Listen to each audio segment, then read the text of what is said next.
Bienvenidos una vez más al podcast de Somos Inmigrantes. Mi nombre es Jonathan Shah y en este podcast nosotros tratamos siempre de compartir las historias de los inmigrantes para inspirar a otros inmigrantes. El día de hoy tenemos un invitado muy bueno, su historia es muy interesante. Él nació en Ecuador, llegó a Estados Unidos con su familia, pero años después tuvo que pedir DACA y ahora ha estado trabajando duro en el área de la ciencia para tratar de combatir contra el coronavirus, contra el COVID-19. Entonces tiene un papel muy importante, se puede considerar como un essential worker aquí en Estados Unidos y él ha viajado a Washington, D.C. para hablar con congresistas y para pelear por los derechos de los Dreamers. Entonces vamos a iniciar con él ahorita en algunos segundos.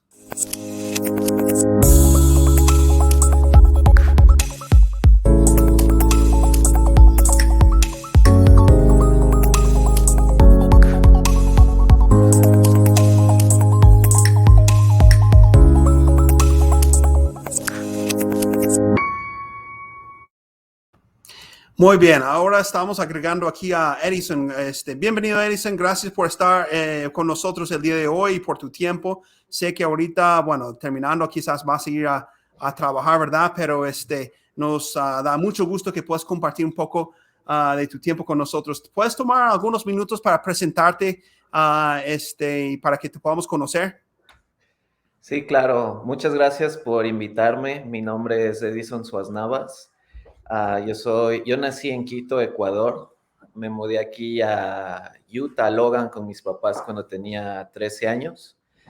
Ahora ya tengo 35. Entonces ya han pasado varios años desde que me mudé a Estados Unidos. Más de la mitad de mi vida he vivido aquí en este país.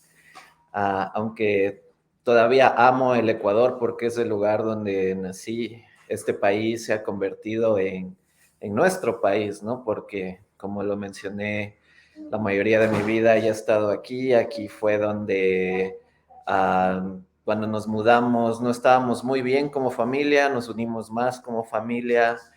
El ambiente aquí en Utah nos ayudó a que encontremos un núcleo familiar en el cual no teníamos en Ecuador. Aquí saqué mis carreras, mis profesiones, conocí a mi esposa, tuvimos nuestros hijos y actualmente es donde estoy trabajando en Salt Lake City. Entonces se ha convertido como prácticamente en nuestro país. Así es, pues mil gracias. Bueno, hay miles, quizás millones, no sé, de personas en Estados Unidos en tu misma situación, ¿verdad? Entonces, el día de hoy, pues espero que mientras conversamos, alguno de ellos puede sentirse inspirado por la forma en la que tú estás enfrentando esta situación, la política, la situación de inmigración. Pero bueno, quiero empezar desde cuando eres niño. ¿Tú cuántos años tenías? Ya dijiste, ¿verdad? ¿Cuántos años tenías cuando llegaste a Estados Unidos? Tenía 13 años. 13. Entonces, tú te acuerdas de la vida en Ecuador, ¿verdad? ¿En qué ciudad vivías? Sí, yo viví en Quito y sí me acuerdo de muchas cosas de allá, muchas costumbres como la comida, la música que escuchábamos allá con mi familia, especialmente el fútbol. Todavía sigo a mi equipo de fútbol desde que llegué aquí. Cuando juega la selección, a veces dejo hasta de ir a trabajar por ver a la selección, ¿no? Entonces, tengo muchos bonitos recuerdos y la mayoría de mi familia sigue allá. Ok, ¿tú jugabas fútbol de niño ahí? Sí, de hecho jugábamos con mis amigos del barrio desde chiquitos. Eso iba a decir porque yo recuerdo, yo viví 2 años en México y no sé si es similar, pero recuerdo ver los chicos en la calle, Sí. todos muchachos del vecindario y se juntaban a jugar. ¿Eso hacías tú también? Sí, a veces como no teníamos las comodidades de aquí, usábamos piedras o nuestros suéteres para usar de arco y a veces usábamos los contenedores del jugo Tampico como pelota de fútbol cuando no había una pelota. Entonces, sí, son recuerdos que uno tiene del barrio donde creció, ¿no? Exacto. Bueno, ¿y cómo reaccionaste cuando tus padres te dijeron, vamos a ir a los Estados Unidos? Cuando cuando yo estaba en Ecuador, cuando tú escuchabas de Estados Unidos, tú solo pensabas las marcas, ¿no? Que te dejan ver cuando estás en un país latino, entonces como Burger King, McDonald's, Disneylandia. Entonces, cuando tú escuchas Estados Unidos, tú como niño te imaginas, cuando nunca has venido, te imaginas que este país es lo más hermoso, lo más lindo, porque te lo pintan así de esa forma, ¿no? Pero cuando ya llegas aquí y te fijas en lo que trabajan tus papás, ahí te das cuenta de que sí hay esas marcas que te las pintan en nuestros países, pero que la vida aquí, especialmente cuando te mudas, es súper, súper dura. Es dura, sí, recién llegado. ¿Tú te acuerdas, no sé, cuando subiste al avión, cuando despediste de tu casa, ya tenías alguna idea de que te ibas a quedar aquí? No, nunca me imaginé no poder regresar por tantos años. Y es súper duro porque yo llegué a una edad en la cual mis raíces, a esa edad tus raíces están bien impuestas en ti. Entonces, hay familiares que no he visto desde más de 20 años y ha sido lo más duro porque a veces, yo que sé, han pasado varios eventos importantes en mi país que a mí me hubiera gustado estar. Y no solo importantes, pero también de emergencia, que a veces uno se sentía impotente, no poder ayudar. Por ejemplo, el terremoto que hubo hace 3 4 años, que Ujú. destrozó partes de la costa del país. Entonces, nunca me imaginé no poder regresar por tantos años y es algo difícil. Ujú. Claro, sí. Yo recuerdo cuando, bueno, la primera vez que yo me subí a un avión, creo que tuve como 10 años y súper animado por primera vez y todo. ¿Eso fue tu primer viaje grande como niño o habías viajado Eh, antes? lo que pasa es que antes, o sea, sí estábamos bien animados porque mi papá vino aquí primero y teníamos un año de que no lo veíamos. Entonces, estábamos animados porque como niño tú te imaginas que aquí vas a llegar y vas a ser, yo que sé que vas a ser, vas a ser bien feliz en todos los aspectos por lo que escuchas en nuestros países, ¿no? Pero fue interesante porque primero tomamos un avión a Florida, donde vivía una tía, y ahí nos quedamos unos días antes de venir a Utah. Entonces el avión que llegó a Florida, todos hablaban español, hasta las azafatas, el piloto, pero el avión que tomamos de Florida a Salt Lake City, hay una anécdota que siempre la cuento. Hizo escala en San Luis, Missouri, y Oh, wow. yo no podía ni pedir una hamburguesa. Teníamos mucha hambre y según yo fui a una escuela en Ecuador en la que te enseñan inglés, pero yo ves los precios de ahí de las hamburguesas, entonces mi mamá me dio el dinero exacto, ¿no? Pienso que la muchacha nos estaba pidiendo el impuesto y no le entendí. Y es una de esas situaciones que dices, ¿qué hago? Donde te quieres desaparecer, ¿no? Porque te da Sí, pena que no entiendes y no te entienden. Y recuerdo que los señores que estaban en la fila yo creo que porque ya no querían esperar de la desesperación, juntaron unos centavos del taxi y le dieron a la muchacha, ¿no? oh, Y wow. después de ese avión de San Luis, Missouri a Salt Lake City, nadie hablaba español, porque venimos como en el año 99. Sí, sí, sí. Entonces, nadie hablaba español y ahí nos íbamos dando cuenta que no iba a ser tan fácil y tan bonito como pensábamos allá. Llegamos al Exacto. aeropuerto de aquí, no encontramos a mi papá como por 1 o 2 horas porque por lo mismo del inglés, no sabíamos comunicarnos. Y es una impotencia tan grande porque tú te quieres comunicar y no puedes y te sientes mal como persona, ¿no? Te sientes como Ya. impotente de que no sabes el idioma. Yo creo que es un poco diferente como tú mencionas hoy en día porque, bueno, en el 99, digamos que en los aeropuertos, no sé, no había tanta gente de habla español y, ¿no? Hoy, pues, quizás más hablan español que inglés, pero en ese tiempo, nadie, ¿verdad? Llegamos a un estado, estoy seguro que en ese tiempo 80% blanco. Recuerdo que cuando nos mudamos a Logan, Logan terminaba en lo que ahora se le conoce como la Mil Norte.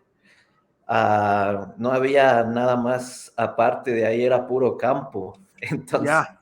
sí hemos No, visto y a los cuéntanos un poco de cuando llegaste y tú llegaste con visa de turista, ¿cierto? Con tu Sí, familia. sí. Y entonces, ¿tú pensabas, tenías en la mente volver o tus papás te habían explicado o qué? ¿Cómo fue esa situación? Sí, yo pensé que íbamos a llegar, íbamos a arreglar nuestro estatus y ya íbamos a poder volver pronto. Ya. Pero uno empezó a ir a la escuela y no, igual era muy difícil porque no sabías el idioma, las costumbres eran Sí. distintas. Eso en mi trabajo también lo veo mucho, mucho, mucho. La gente llega con visa de turista y luego piensan que se ganaron la lotería y va a ser fácil y se van a arreglar ahí mismo. Las Exacto, llamadas que me llegan diciendo, no, yo llegué con visa de turista, quiero ya aplicar para mis papeles. Y uno dice, no, pues es que no es así, ¿verdad? Y tú lo descubriste con tu familia. exacto. ¿Cuántas personas vinieron con ustedes en tu familia? ¿Cuántas personas hay en tu familia? Entonces, cuando vine yo, vine con mi mamá y mis dos hermanos. Mi hermana Ya, tenía 10 años y mi hermano tenía 8 meses. ya.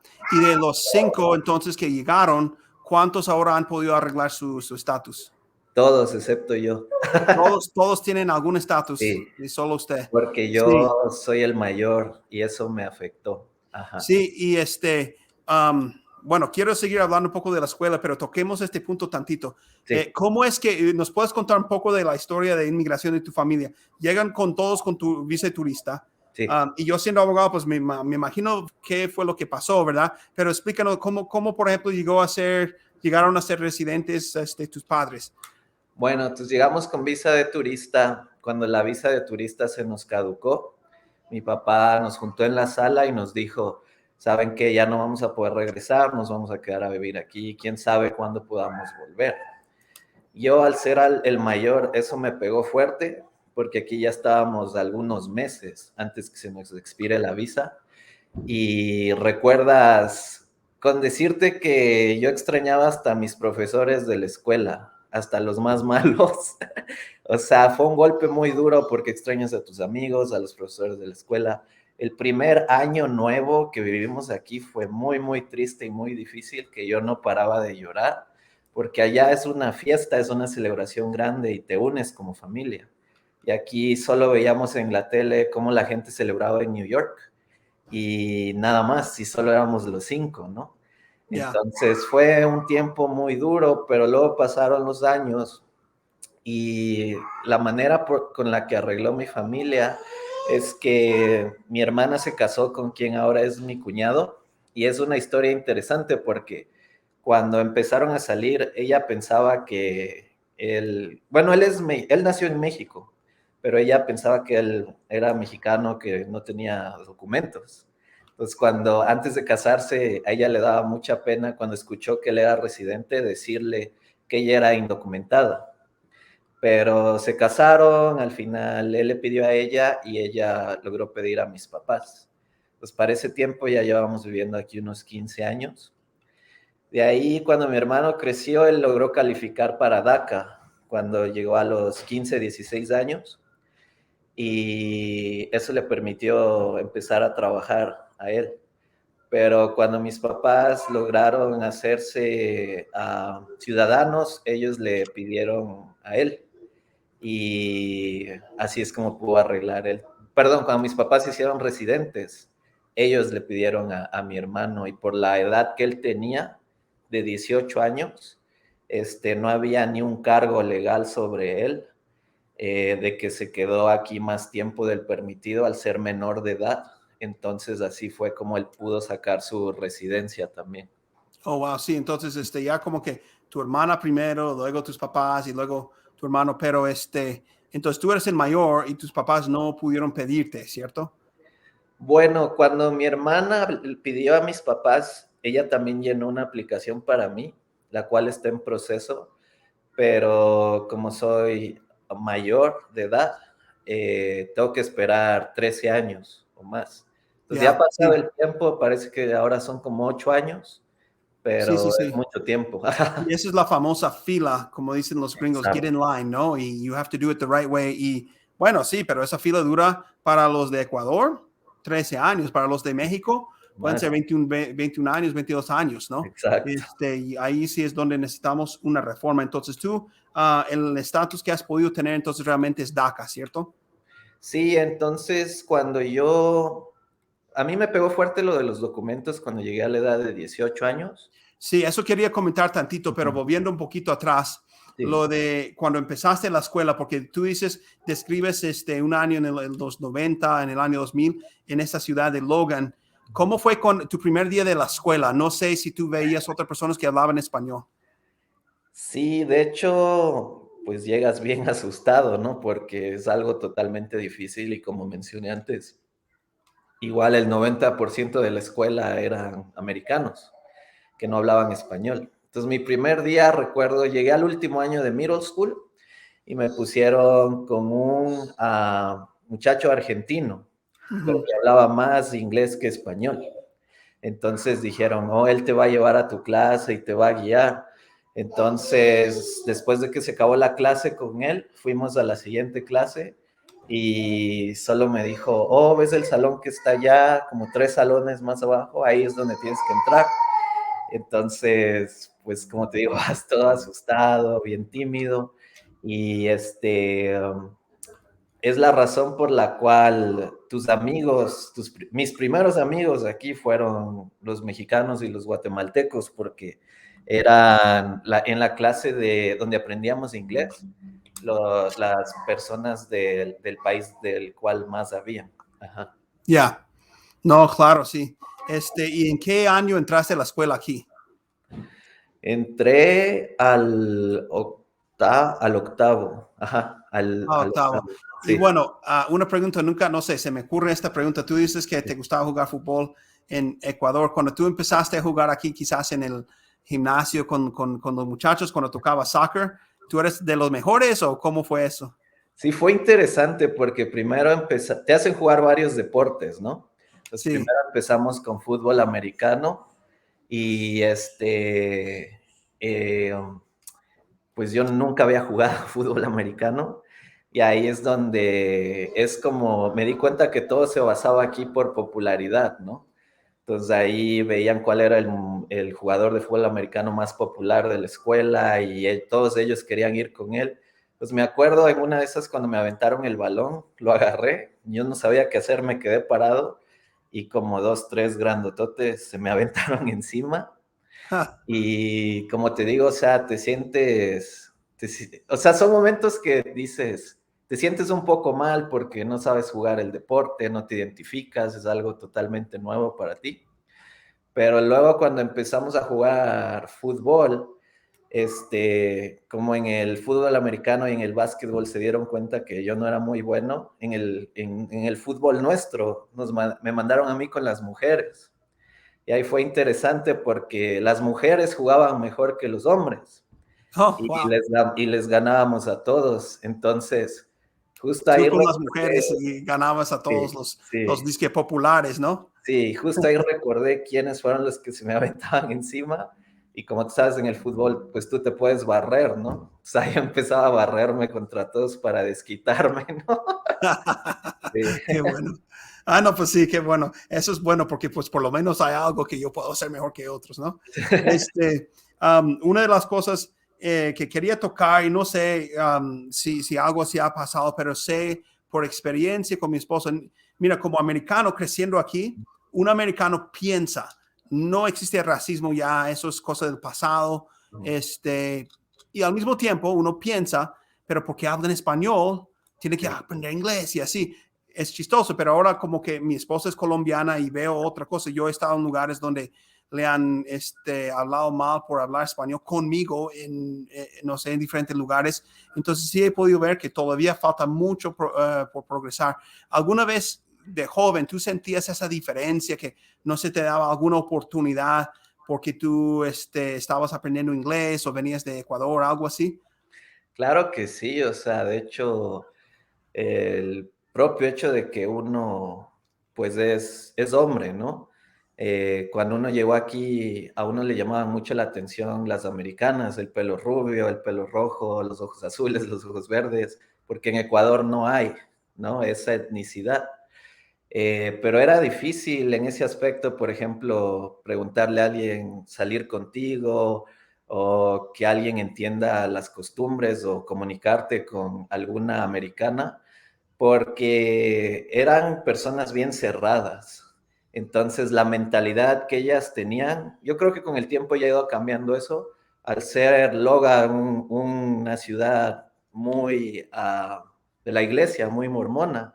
Entonces, la mentalidad que ellas tenían era, oh, yo tengo que casarme con alguien americano, de la iglesia, ex misionero, y cuando te veían a ti latino, que no hablabas inglés, que lo hablabas con mucho acento, asumían que todos éramos mexicanos, que nadie era de la iglesia mormona, y siempre había esa barrera. Entonces, nosotros creábamos como un grupo de amigos y nos veíamos siempre en la misma esquina del colegio, porque sentíamos que los americanos no les gustaba juntarse con nosotros porque siempre nos veían distintos y a todos nos veían como mexicanos. Nosotros éramos los mexicanos inmigrantes de la escuela que solo éramos buenos para el fútbol, pero para nada más. Y te lo digo de una manera general porque han habido personas que en mi vida han llegado a ser muy importantes, que han sido las personas americanas que no me veían de esa forma, pero que pasaban esa barrera a un lado de mente más Ajá. abierta y que ellos te veían por ti como la persona que eres, ¿no? Sin importar si fueras inmigrante de otro país, si no se interesaban en aprender más o conocer más de tu Así es. persona. Ajá. No, sí, yo tengo gemelos ahorita que están en el año 9 y Ujú, llegan también hispanos que no hablan inglés y todo, y ellos hablan español, su mamá es de Colombia, siempre les digo que ellos deben ser esa persona, aunque ujú, ellos se pueden perder entre los americanos porque, o ujú. sea, Claro. se parecen a mí, Sí. ¿verdad? Pero yo les digo, no, no, no, no tienen que dejar que haya una barrera, una distancia, una diferencia entre ellos sí tratan de hacer eso y hablan español y incluyen a los otros para que no se sientan aislados de esa Con forma. decirte que antes era difícil ver un latino en el consejo estudiantil, ver un latino salir con alguna porrista de la escuela.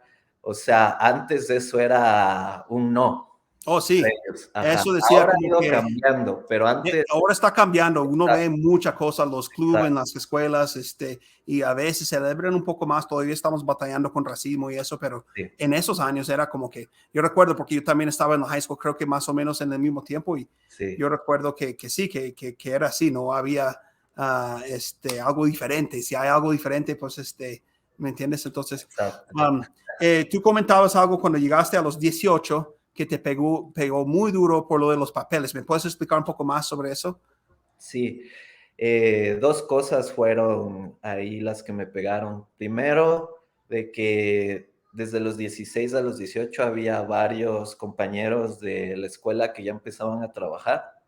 Por ende, se compraban pues sus carros, su ropa. Veías que ellos solitos ya se empezaban a ser más independientes de sus papás en ese aspecto, lo cual para un ecuatoriano era bien raro porque yo tengo primos, primas que tienen 30 años y siguen viviendo con sus papás, ¿no? Entonces eso era algo nuevo que yo vi aquí. Y algo que también me pegó fue cuando saqué mi licencia de conducir, porque en la mía me pusieron la P bien grande de privilegio y ahí dije, esto me marca a mí en dos aspectos, en el que tal vez el trabajo que consiga va a ser algo que va a ser súper duro porque va a ser algo que me tengan que pagar en efectivo, o que encuentre que no les importe si tenga documentos o no. Ya. Y con la licencia, te marca porque no puedes fallar, porque si te para un policía y ve que no eres de aquí, ¿qué va a pasar, no? Entonces, como que tratas tú de ser una persona perfecta y no fallar en todos los aspectos para que no te pase nada malo o no te regresen a tu país, ¿no? No, claro, sí. ¿Hasta cuántos años, o más bien, cuántos años de edad tenías cuando salió DACA? A ver,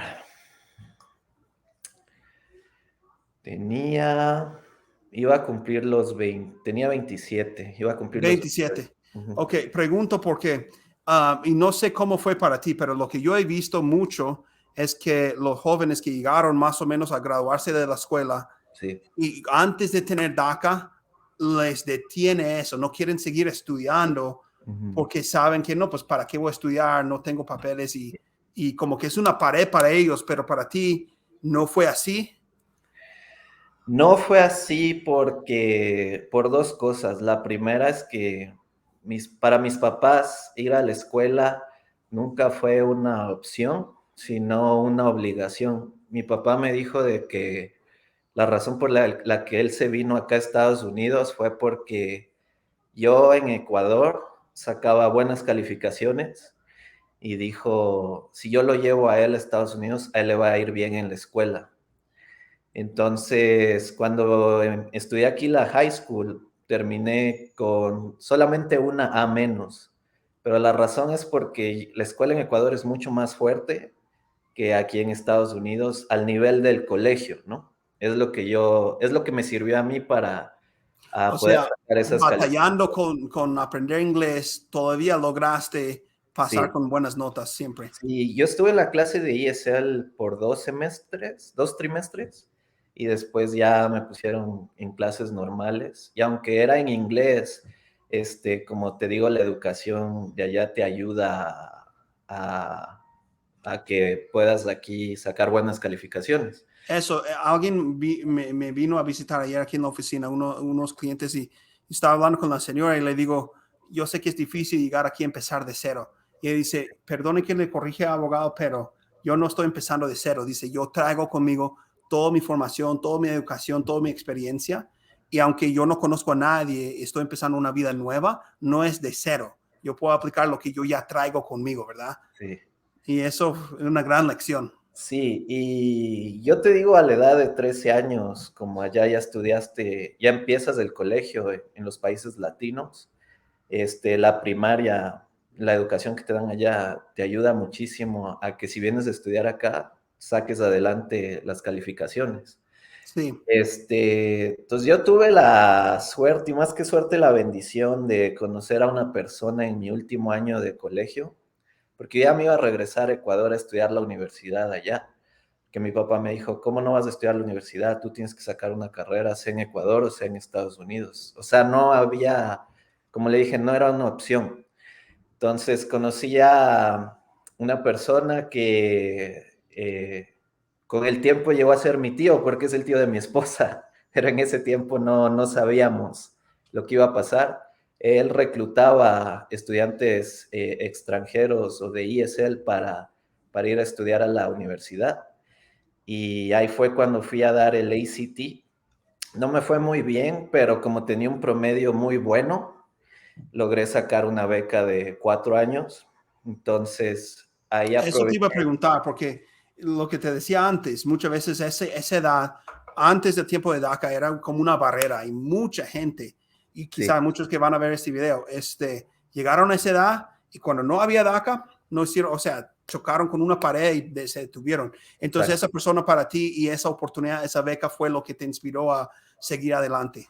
Lo que pasa es que Utah, y yo estoy más que seguro que sigue esa ley. En Utah hay una ley de que si estudiaste 3 años el colegio, el high school, tú puedes aplicar para estudiar la universidad aquí en Utah como residente. Ujú. Entonces sería bueno informarnos más y informar a la comunidad si es que eso sigue, porque es una muy buena opción para los buenos estudiantes.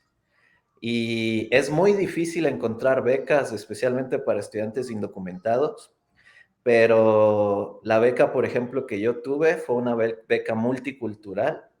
Entonces, como yo ya me gradué hace algún tiempo, no he estado muy conectado a la información de cómo siguen las leyes en la escuela, pero el solo hecho de pagar la matrícula como si fueras de aquí es una ventaja súper grande porque, por ejemplo, yo estoy casado con una estudiante internacional y pagamos su matrícula es como el triple de lo que paga una persona de aquí, lo cual es más caro, ¿no? Pero a Ya. mí lo que me ayudó fue que esa persona me ayudó a sacar esa beca. Ajá. Y ahora tú trabajas, y bueno, lo que quiero hacer es como que empezar con el trabajo que tienes, Ujú. o sea, y luego regresar todos los años de estudio para ver como que qué te hizo de estudiar eso. Entonces, ¿en qué trabajas ahora? Actualmente trabajo en unos laboratorios clínicos en la Universidad de Utah. Ok, listo. Y bueno, ¿qué carrera tuviste que sacar para ese trabajo? Bueno, yo quise aprovechar la beca lo más que pude porque no sabía qué iba a pasar conmigo después porque no podía trabajar, ¿no? Entonces, yo saqué 2 licenciaturas en biología y en biotecnología y también pude estudiar una maestría en el área de Animal Science, o no sé si en español es como zoología, con el énfasis en biotecnología. Y la razón por la que decidí seguir esas carreras fue porque a mí siempre me llamó la atención trabajar en un laboratorio y yo en la universidad trabajé en varios laboratorios, aunque no me pagaban, nada más para obtener experiencia. Y empecé trabajando en un laboratorio donde hacían clonaciones Mm, de vacas oh, wow. en el área de agricultura para tratar de mejorar la calidad de la carne en el ganado. Entonces ahí tuve la oportunidad de hacer varias cosas que me interesaron mucho, como fertilización in vitro, el cultivo de células, el PCR, y ahí fue cuando yo descubrí mi pasión. Y es lo que te digo, la persona que me dio la oportunidad de empezar en ese laboratorio, a él no, él sabía mi situación, pero no le importó mi situación. Él me dijo, si quieres la experiencia, ahí está el laboratorio, adelante. Oh, wow. Eso fue lo que me sirvió. Posteriormente, igual cuando él ya no me podía ayudar, tuve que encontrar un profesor que me apoye a hacer mi maestría con un laboratorio y a él yo lo considero mi mentor porque cuando yo fui y me presenté la primera vez, yo no sé él qué vio en mí, que él no me conocía, yo no lo conocía, le dije lo que yo había hecho y lo que estaba buscando y mi situación de que a mí no me podían pagar. No le importó, me dio la oportunidad y gracias a las técnicas y lo que él me enseñó dentro de la biotecnología, es que pude encontrar el trabajo en el cual me encuentro ahora. Entonces, Es personas interesante lo como que tú ellos dices no te porque olvidas, ¿no? prácticamente toda la vida entre la high school y mientras estudiabas el bachelor's y luego maestría, tú estabas ahí todavía en un limbo en cuanto al área de inmigración. Sí. ¿Qué pensabas? Porque me imagino, porque uno estudiando dice, no, pues voy a tener que graduarme y trabajar. ¿Qué pensabas que ibas a hacer sin saber lo de DACA, no? Pero, ¿qué ibas a hacer al graduarte? Fue una etapa de mucha incertidumbre porque cuando yo empecé a estudiar mi maestría fue cuando conocí a mi esposa, pero estábamos saliendo en una relación a larga distancia por lo mismo. Entonces, no solo era después que acabe la escuela qué va a pasar, pero como las cosas se ponían más serias con ella, qué va a pasar con ella también, ¿no?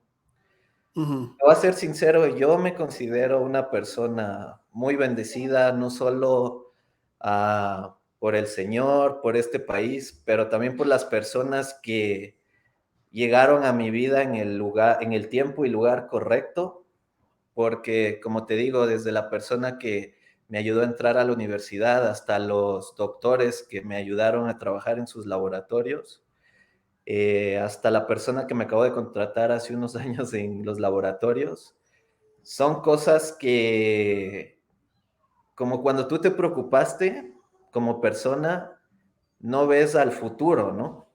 Pero sabemos de que si tú eres una persona que siempre ves al futuro con fe y sabiendo que las cosas van a estar bien, si tú cumples con lo más que tú puedes cumplir, como que las cosas se te dan o se te abren. En otras palabras, si tú eres una buena persona, como que buenas personas llegan, lo que yo considero como ángeles que abren el camino para que sigas adelante alcanzando ciertas cosas, ¿no? Entonces, Así eso es, era de sí. que yo no sabía qué iba a pasar. Yo ya me iba a ir a México a casarme con ella y pum, salió DACA. Ya, wow.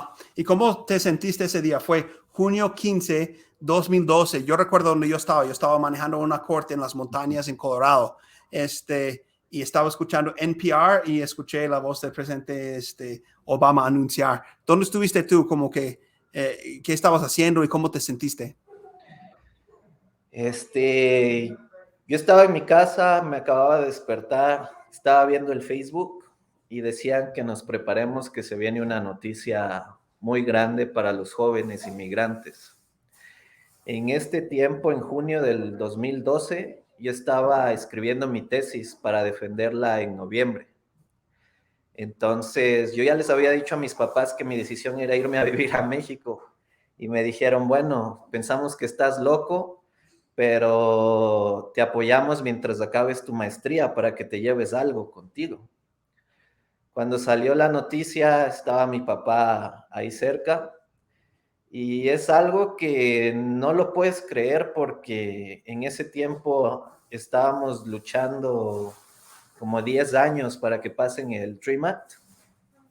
Sí. Y siempre decían que lo iban a pasar y nunca pasaban los votos. Entonces, a lo que acabó de hablar Obama, yo estaba en shock porque decía, ¿y ahora qué? Ya tenía ciertos planes, ¿qué voy a hacer?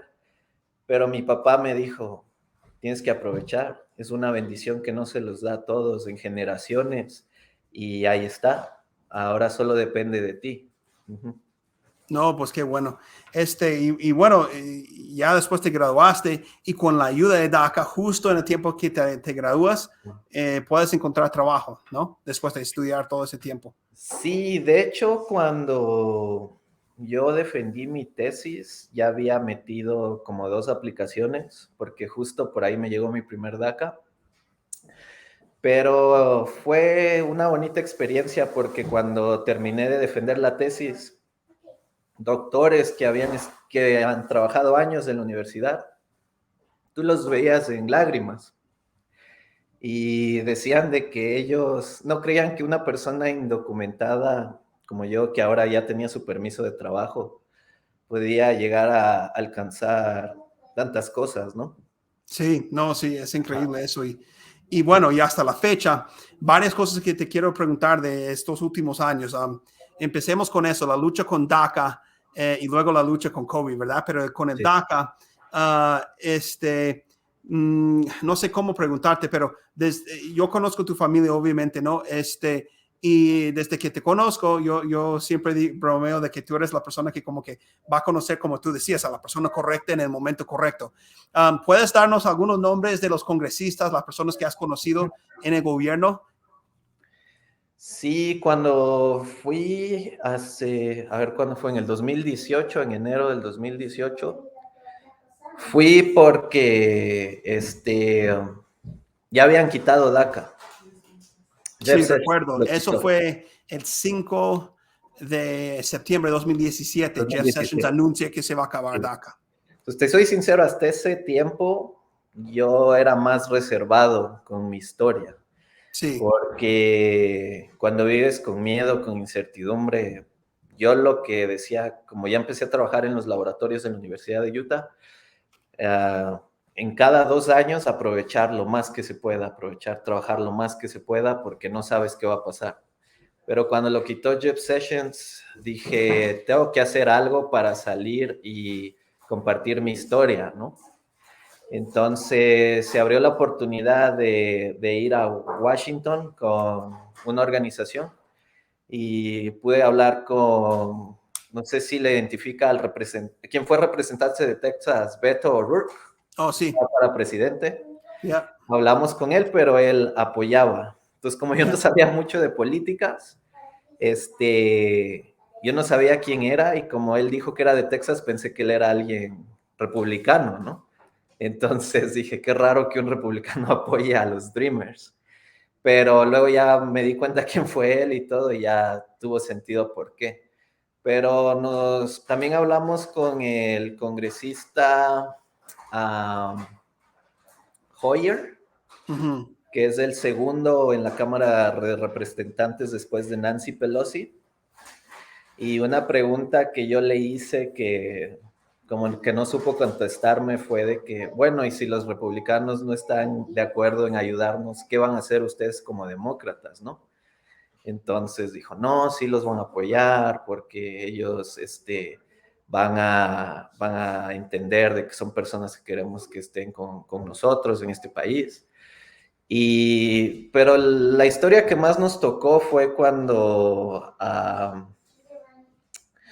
hablamos con el representante, sigue siendo representante, pero se me fue el nombre. Él fue alcalde de Provo. Oh, sí, John Curtis, ¿no? Con John Curtis, sí. Cuando llegamos con John Curtis, él no nos estaba escuchando para nada. Y hasta como que al principio se reía un poco de la situación, como que era muy, no sé, como que no apoyaba mucho. Y él nos dijo, ¿y yo por qué los tengo que ayudar si es que la frontera es un relajo, ¿no? En estos momentos. Entonces yo en lo personal sentí que mi historia le llegó a su corazón, porque primero habló una amiga mía que da muchas entrevistas, que es enfermera de cuidados intensivos, y como que ahí ya veías que él iba calmándose un poco al escuchar nuestras historias, pero cuando escuchó mi historia, tú te das cuenta cuando tú dices algo, cuando alguien siente algo fuerte, ¿no? Que le hace cambiar hasta su cara, y eso yo lo vi en él, con tal que al final de lo que terminamos de hablar con él, se sacó fotos con nosotros y publicó en su página de que él nos apoyaba. Es una persona, cuando veas que una persona muy republicana cambia y apoya a tu favor. Eso es excelente, ¿eh? Porque mira, pagan millones y millones de dólares para cambiar la mentalidad de esas personas, Sí, en Washington, ¿no? Y sí. tú poder sentarte con él y contar la historia. O Pero sea, otra persona.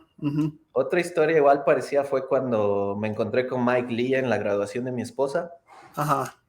Y fue chistoso porque al principio, cuando le empecé a conversar y decirle, oh, este es Mike Lee, mucho gusto, qué honor conocer a senador del estado, bien amable. Pero cuando le dije que era Dreamer, como que cambió un poco su expresión, ¿no? Pero en los pocos minutos que tuve le conté mi historia y una pregunta que le hice al final, que él me dijo que claro que sí, porque yo no sabía que él hablaba español, pero de repente él me empezó a hablar en español y le dije, vamos a no ahorita pensar en concentrarnos en la frontera, vamos a pensar en las personas que hemos estado aquí más de 20, 30 años, que vinimos desde niños. Te dije cuál es mi profesión, lo que estoy haciendo. Cada día que estoy en el trabajo lucho para salvar a las personas que tienen cáncer con un diagnóstico temprano. Entonces yo le dije, ¿tú estás de acuerdo en apoyar personas como yo? Y me dijo, claro que sí. Entonces yo le pregunté, entonces, ¿por qué en las leyes que estaban para arreglarnos, en las dos votaste que no? Y no me supo contestar. Y eso es un Entonces, cuando senador, yo uno de voy, 100 que hay en Estados sí, Unidos, y tú le estás... exacto. Entonces, Ajá. cuando le escuchan mi historia, dicen, obvio que queremos una persona como Claro, tú, que esté en el es que área es difícil cuando médica. tú conoces a una persona Exacto, en esa situación, está al lado tuyo, es difícil, o sea, te conmueves con su historia. Pero si tú nunca has salido de tu círculo de amigos y no conoces a alguien en esa situación, es más fácil decir que no los voy a ayudar, ¿no? exacto. Y es lo Ujú. más frustrante porque yo pude sentir con convicción que él dijo que sí, que él apoyaría a Dreamers como yo. Pero el rato de la votación, sí, es triste que siguen al partido. Sí, Entonces, como que ponen al partido antes de las personas. exacto, sí. Ajá. No, pero qué bueno que has podido luchar. Yo pienso que también eso es no solo una lucha así como que ahorita, pero un legado para tu familia, ¿no? Y bueno, ¿Sabes que es sí, algo que tú lo puedes hacer incluso en tu trabajo? Porque hay personas que, como te digo, te dan la oportunidad para aprender cosas nuevas. Por ejemplo, últimamente con esto del COVID, los otros laboratorios han sufrido falta de personal. Entonces, hace un año, una supervisora que nunca hablábamos, me dijo que si le quería ayudar en su laboratorio de secuencia genética, que es un área que yo siempre he querido aprender. Y yo sin dudarlo le dije que sí. Bueno, tengo que ir a veces 1 o 2 días más a la semana, pero le estaba ayudando por un año. Y cuando ella escuchó mi historia, no lo podía creer. Y me dijo, yo no tenía idea, yo me fijé en tu persona y en el tipo de trabajo que tú haces, en tu responsabilidad que has tenido en cumplir bien las cosas. Entonces, por eso te di la oportunidad. Pero a Sí, lo que escuchó ella mi historia, como le digo, igual se le iban las lágrimas porque dice, hay personas que no están en tu situación, que hasta les hemos tenido que mandar del laboratorio porque no han querido trabajar o lo han tomado como un juego. Y la razón por la que te traje a ti es porque nadie quería ayudarme los viernes en la noche. Y cuando te dije a ti que si querías ayudarme, rápido dijiste que sí.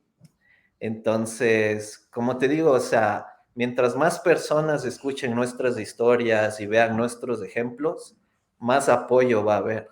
exacto, sí, eso es bastante, bastante importante para esta lucha, ¿no? Y bueno, tocando un poquito, son dos cosas. Primero, algo que es que tenemos esta lucha. Yo dije al principio que eres uno de los trabajadores esenciales, porque lo considero así. Pienso que tu historia ha salido, bueno, en todas las noticias locales en español e inglés, pero también a nivel nacional también, ¿cierto?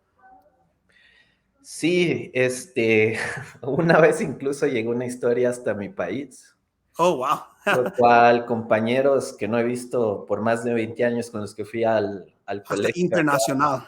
Mm. sí me escribían y me decían que qué orgullo que conocen una persona como yo, que está luchando en el área médica mientras está lo del virus, ¿no?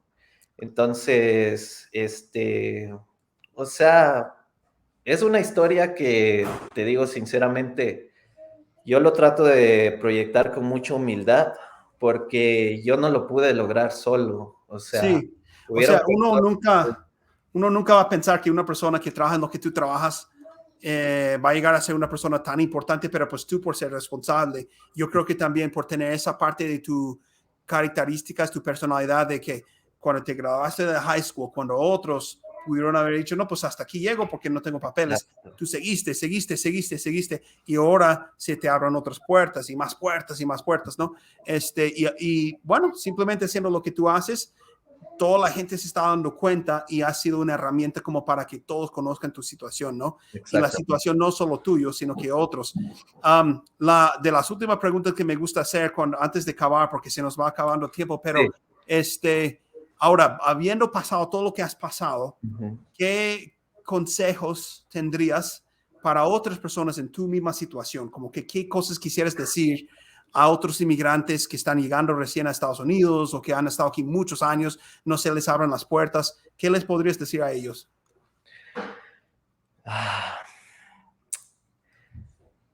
es muy difícil cuando llegas, pero es un país en el cual tú puedes alcanzar las cosas que te propones. Yo siempre he sido de la idea de que mientras todas las cosas con sinceridad, con honestidad, te va a ir bien. Ah, hasta me atrevería a decirlo en el país que sea. Con la situación de ciertos países latinos, por ejemplo, Venezuela, Cuba, el propio Ecuador, es muy difícil salir adelante y yo entiendo la necesidad de emigrar, especialmente cuando eres padre, ¿no? Tú pones primero a tus hijos, a tu esposa y te das cuenta de que no quieres que les falte nada nunca, ¿no?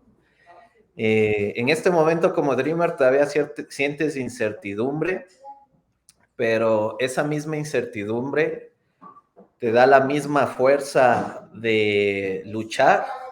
En mi situación, yo me pongo metas cada 2 años. Entonces, cada 2 años dices, ¿qué quiero alcanzar en estos 2 años? ¿Qué quiero alcanzar en estos 2 años? Siempre pensando con la posibilidad de que si no me renovan el DACA. Entonces, yo lo que aconsejo a las personas que acaban de llegar es que se fijen metas más que nada a corto plazo, por la incertidumbre de no saber de qué vaya a pasar con nosotros los inmigrantes. es lo que me ha ayudado a mí de que esos 2 años yo he tratado de aprovechar lo más que he podido, especialmente en el área de mi trabajo, porque yo no sé qué va a pasar más adelante. Y a lo que eres padre de familia, por ende de que si tú trabajas y provees lo más que puedas a tu casa, la menos necesidad que van a tener tu esposa, tus hijos, ¿no? Entonces, yo digo, seguir luchándola lo más que se pueda. Parece que ahora con este presidente se calmaron un poco las cosas, pero no sabemos si él va a seguir después de 4 años más, ¿no? Entonces, fijarse metas a corto plazo, especialmente si no tenemos un estatus todavía estable. Claro, claro que sí. Bueno, mil gracias por tu tiempo. Yo creo que muchas personas que no conocían tu historia pueden, no sé, sentirse motivados y inspirados. También sé que has tenido la oportunidad de hablar muchas, no sé, diferentes canales de información, noticias y eso, pero Sí. ojalá y esto como que podría quedar como una historia, y no solo para ti, para los que van a escuchar ahora, sino que más adelante tus hijos también que puedan conocer lo que hizo su papá para luchar como pionero en este país, ¿verdad? No, muchas gracias a ustedes y especialmente a usted por siempre darme el espacio y sabe que como Dreamer, sí se puede. Como un inmigrante que llegó aquí a los 13 años, yo soy una historia viva de que sí puedes alcanzar tus sueños, especialmente en este país. Y ahora, con lo que se viene el próximo mes para nosotros, estamos muy pendientes de que parece que es la oportunidad más cerca que vamos a tener con lo del presupuesto, ¿no? De que tal vez se nos dé un tipo de arreglo, pero no hay que perder la fe y las esperanzas de que esperemos de que se dé en esta ocasión y si no, de seguir luchando y seguir adelante, compartiendo nuestras historias para que sigamos tocando corazones y ver de que si se nos da en un futuro muy cercano y si no, en el peor de los casos, lo más preparado que tú estés, lo más, que tristemente lo digo así, ¿no? Lo más que tú puedas sacarle a este país, tanto en educación, en propiedades, cosas materiales. Ojalá que no tengamos que llevar eso que el país nos dio a otros países. Exacto, se debe poder invertir aquí nuevamente, ¿no? Exacto. Pues Perfecto, bueno, muchas mil gracias gracias por tu el tiempo. Si espacio. quieres esperar unos 30 segundos, me despido aquí y luego hablamos, ¿ok? Y Bueno, mil gracias. gracias. Gracias a todos los que pudieron ver este video el día de hoy. Ojalá y te puedas inspirar también con algunas de las palabras que escuchaste. Y bueno, vamos a regresar la siguiente semana con otra edición.